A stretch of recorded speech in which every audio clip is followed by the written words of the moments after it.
বিরতির পর আমরা আবার ফিরে এলাম দেশের সবচেয়ে বড় জনমত সমীক্ষায়। 42টা আসনের মধ্যে কে কতগুলো পাচ্ছে তাহলে বাংলায়। দ্রুত এক নজরে দেখে নেব আমরা তৃণমূল কত, বিজেপি কত আর অন্যান্যরা আদৌ পাচ্ছে কিনা। আসুন দেখি 42টার মধ্যে যা হিসেবে এসে দাঁড়ালো তাতে তৃণমূল কংগ্রেস 21টা পেতে পারে এই পূর্বাভাস অনুযায়ী। 21 দেখাবো আরো একবার। তৃণমূল কংগ্রেস 21 পেতে পারে, বিজেপির ঝুলিতে যেতে পারে 20 আর ইন্ডিয়া জোট কংগ্রেসের ঝুলিতে একটা যেতে পারে। আমরা দেখিয়েছি বহরমপুর 42টা আসনের যখন ডিটেল দেখিয়েছি, মানে তৃণমূল 1 কমতে পারে 22 থেকে, বিজেপি বাড়তে পারে আর বহরমপুর পেতে পারে কংগ্রেস। আমি এখানেই আবার আসছি, আমি তৃণমূলের কাছে আসি। দুর্নীতি দুর্নীতি দুর্নীতি যেগুলো হয়তো সেভাবে পঞ্চায়েত ভোট বা পুরো ভোটে রিফ্লেক্টেড হয়নি, কিন্তু যখন প্রধানমন্ত্রী দেশের স্বরাষ্ট্রমন্ত্রীরা এসে দুর্নীতিতেই হ্যামার করছেন, সঙ্গে মহিলা ভোট 50% মাথায় রাখতে হবে। লক্ষ্মীর ভান্ডার দিয়ে সেটা মোকাবিলা সম্ভব? শুধু লক্ষ্মীর ভান্ডার কেন, মহিলাদের আমাদের পশ্চিমবাংলার তৃণমূল সরকার আসার পর মহিলাদের ক্ষমতায়ন, এটা তো সারা বিশ্বে একটা যুগান্তকারী পদক্ষেপ হিসেবে ধার্য হয়েছে। আজকে স্বাস্থ্যসাথী কার্ড বাড়ির সিনিয়র মোস্ট মহিলার নামে দেওয়া হয়। মহিলাদের জন্য একাধিক প্রকল্প আছে এবং মহিলাদের অর্থনৈতিক স্বাধীনতার জন্য 5 লক্ষের বেশি মহিলা সেলফ হেল্প গ্রুপ আজকে গ্রাম বাংলাতে কাজ করছে। না, কিন্তু এই ন্যারেটিভটা, এক মিনিট, এই ন্যারেটিভটা যে মহিলাদের হাতে টাকা গুজে দেওয়া হচ্ছে, টাকা গুজে কেন? কে বলছে? তারা রোজগার করছে।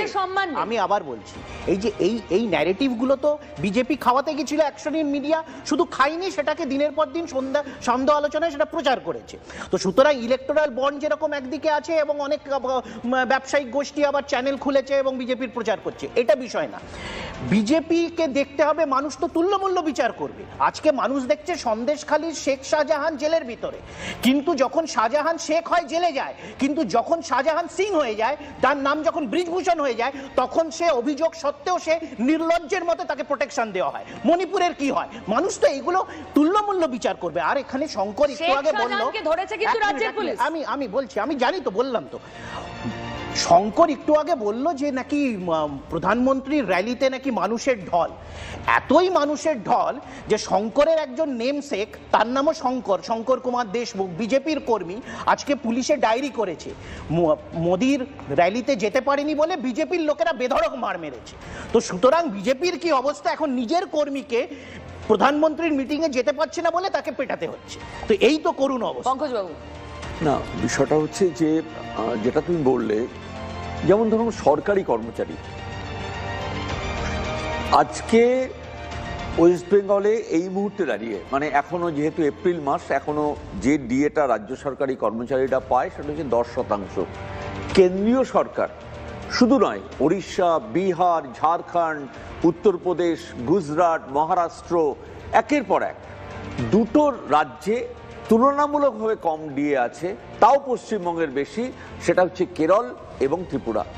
আসামে পর্যন্ত আমরা, অথচ এই রাজ্য যখন 11 বছর 10 বছর 11 বছর আগে নেওয়া হয়েছিল হাতে, তখন 1,86,000 কোটি টাকা ঋণ ছিল। সেই ঋণটা বেড়ে দাঁড়িয়েছে। কথা বলি, মানুষের স্মৃতি না এত দীর্ঘ নয়, বড় দুর্বল। এখন মমতা, এক মিনিট প্লিজ, 1 মিনিট। টর্নেডোতে যারা ক্ষতিগ্রস্ত হলেন, অ্যাকাউন্টে টাকা ঢুকে গেল, এসএমএস গেল মোবাইলে, এটা বেশি এফেক্টিভ হবে ভোটের 4 দিন আগে, নাকি আপনি কোন স্বাধীনতার আগে থেকে ঋণ কত ছিল, তৃণমূল সেই ঋণ কত গুণ বাড়ালো, এটাতে মানুষ ভোট দেবেন? মানুষ সবকিছু, এটা আমি জানি, মানুষের স্মৃতি একটা জ্বলন্ত সিগারেটের থেকে বেশি নয়, কিন্তু এটাও জানি যে মানুষ যারা একটা ওপিনিয়ন সেট করে, তারা কিন্তু সমস্ত বিষয়গুলো পর্যালোচনা করে। আমি তার একটা বিবেচনা করবেন। 4 জুন উত্তর পাবো, কিন্তু তার একটা পূর্বাভাস আজ আপনাদের সামনে রাখলো TV9 বাংলাদেশের সবথেকে বড় জনমত সমীক্ষায়। ধন্যবাদ আমাদের অতিথিদের। শেষ করতে হবে অনুষ্ঠান, আরো একবার আপনাদের জানিয়ে দিই, তৃণমূল 21, বিজেপি 20 এবং বহরমপুরে অধীর চৌধুরী একটা পেতে পারেন আমাদের জনমত সমীক্ষা অনুযায়ী। সঙ্গে থাকুন, খবর চলতেই থাকবে।